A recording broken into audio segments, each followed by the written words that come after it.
일본과 만나지 못할 이유가 없다.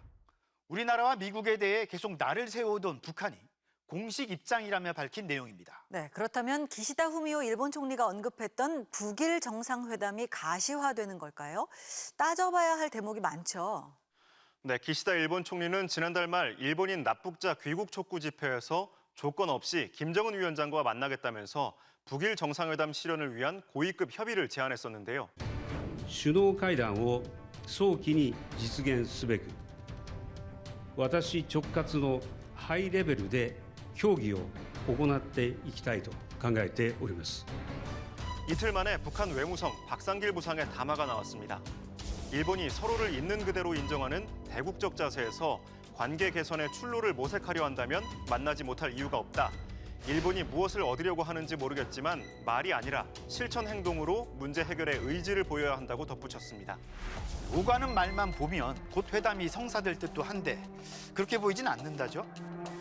네, 일본은 1970, 80년대 17명이 납북됐고 2002년 귀환한 5명을 제외한 12명이 아직도 북한에 있다며 돌려보내라 촉구하는데요.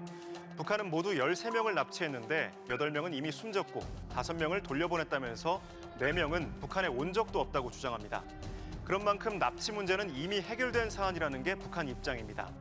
기시다 총리는 북한 외무성 담화 이후 자신이 직접 맞선다는 각오로 납북 문제에 임해왔고 그것을 구체적으로 진전시키고자 한다며 대화 의지를 재확인했는데요.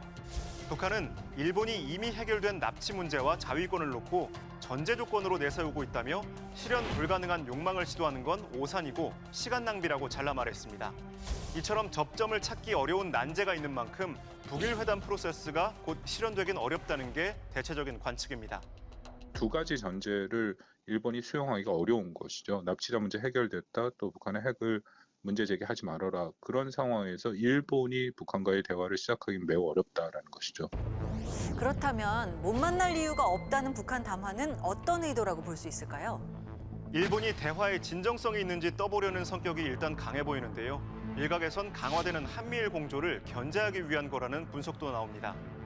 한미일 내지는 국제사회에 북한에 대한 압력이 커졌을 때, 북한이 고립되었을 때 북한은 일본에 접근하는 모습을 과거에도 여러 차례 보였습니다.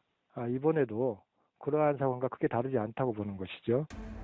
급변하는 세계 정세 속에서 일본과의 접촉을 굳이 마다할 필요가 없다는 현실 인식도 반영된 것으로 보입니다. 북한은 그동안 일본은 천년 숙적이라며 지속적으로 반일 의식을 고취해 왔는데요.